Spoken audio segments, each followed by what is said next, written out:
उमेश सुखीपुर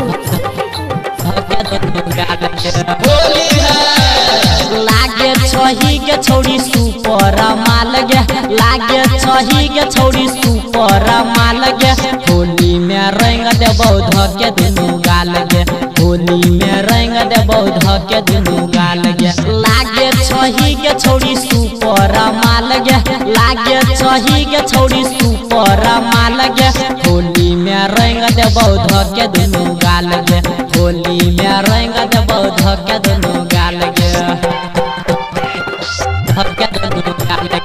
आप सुन रहे हैं डीजे उमेश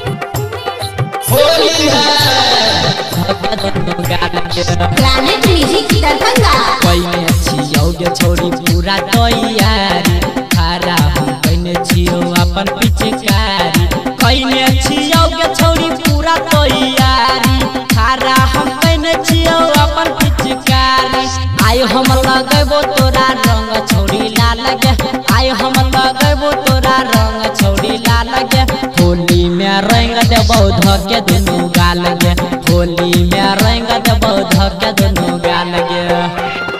धके दुनु गाल गे आप सुन रहे हैं डीजे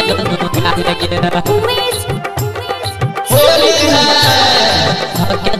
प्लैनेट म्यूजिक दरभंगा छोरा सब चुमा ले तो तोरा सटी क चलिया के छौड़ी तू रोडे पर बच क छोरा सब चुमा ले तो तोरा सटी क चलिया के छौड़ी रोडे पर बच क डीजे वाला छोरा तोरा कहौ कमाल गे डीजे वाला छोरा तोरा कहौ कमाल गे होली में रंग देबौ धके दुनु गाल गे होली में रंग देबौ धके दुनु गाल गे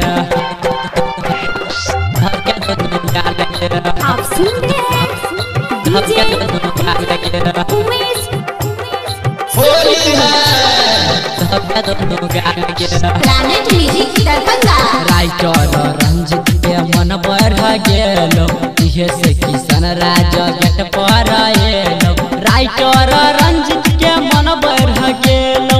इहे से किशन राजा गेट पर एलो रहमान जी यादव कहो चल नहीं चाल गे रहमान जी यादव कहो चल नहीं चाल गे होली में रंग देबौ धके दुनु गाल गे होली में रंग देबौ धके दुनु गाल गे लागे छही के छौड़ी सुपर माल गे लागे छही के छौड़ी सुपर माल गे होली में रंग देबौ धके दुनु गाल गे होली में रंग देबौ धके दुनु गाल गे।